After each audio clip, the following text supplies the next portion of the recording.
Hey guys, welcome back. We're talking Nanox again today.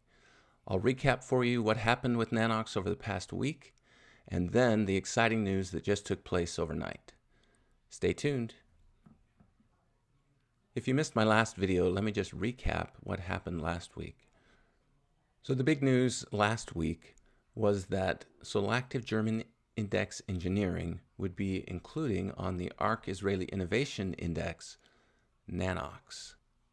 Some people thought that meant that they were already included in the ARK Israel Innovative ETF. Now there's a subtle difference between the index and the ETF. So let's cover that quickly and then we'll get to the news. So remember that an index is just a collection of companies, in this case a stock collection of companies. You could have an index of bonds, you could have an index of, you name it, anything that you could invest in. Solactive is the company that provides the index that ARK Israel ETF tracks. Now also remember the index funds are passively managed as opposed to actively managed funds where the fund manager is doing a lot of work to pick the stocks that will go into that fund. If we click on the announcements link, again we can see that on the January 14th, Solactive made this announcement. We also notice that they've been doing this roughly every 3 months, so we can expect that this will get reweighted again in about 3 months. If we scroll down just a little bit, we see about halfway down, right below Nano Dimension and NDM, there was Nanox. So that was exciting. But did it mean that the ARK Israel ETF would be purchasing the stock? That remained to be seen, although I gave you my opinion that I thought indeed they would. Now remember that they announced that this would be effective on January 22nd. The ARK Israel Innovative Technology ETF updates their website with their holdings after each business day. If we scroll down just a little bit, you can see here that you can find their holdings each day. You can either get it in PDF format or CSV file format. And here's the big news that happened overnight. What you see before you now is the CSV file of the ARK Israel Innovative Technology ETF. And if we look down the file, we start hunting, we're looking for Nanox, and there it is. There it is. That is exciting. Not only that, but we look at the weight.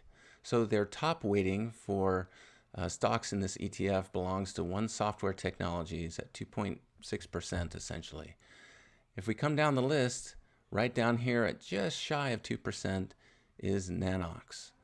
How many shares did ARK buy? Well, they took up 418,000. That's not all that many shares compared to how many shares are out there for Nanox, but still 418,000 shares is exciting. I think this in part explains the price run-up for Nanox yesterday.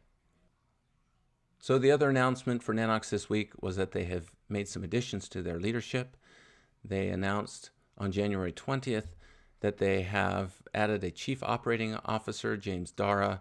They've also added a Chief Technology Officer, and they hired a Chief Marketing Officer. So let's just look at how the market has responded to this news over the past week. It was pretty flat for most of the week until yesterday when we saw a big run-up taking place. Again, I think that was because of this inclusion of Nanox on the ARK Israeli Innovative Index, with the suspicion that that would be then included in the ARK Israel Innovative Technology ETF. And indeed, that did happen. The market's been open for about a half an hour now. As of the time of this recording, we can see that Nanox went up over 69 and has since dropped back down a little bit. It'll be exciting to see what happens through the rest of the day. Now, what's still to come for Nanox? Really, the big next hurdle is whether they get FDA clearance or not for their single source ARK. If you're not familiar with that single source ARK and the 510 FDA clearance application, you can go back and reference my last 2 Nanox videos. Now, as the price of this stock is going up, make sure that you're doing your due diligence. There are lots of sources out there for Nanox information. I would encourage you to even look at the negative sources on Nanox so that you're getting a well-rounded opinion about what's happening with this company, or as the naysayers will say, what's not happening with this company. Remember that they don't actually have a product yet that has received FDA clearance, and the success of this company drastically depends on that clearance, as well as clearance from other countries. If they don't receive that FDA clearance, the price of this stock is going to plummet. So you need to keep that in mind. If you enjoyed this video and you want to make sure that you get the updates that we do on Nanox as well as the other companies that we're looking at and investing in, go ahead and hit the subscribe button. Until next time, enjoy your investing.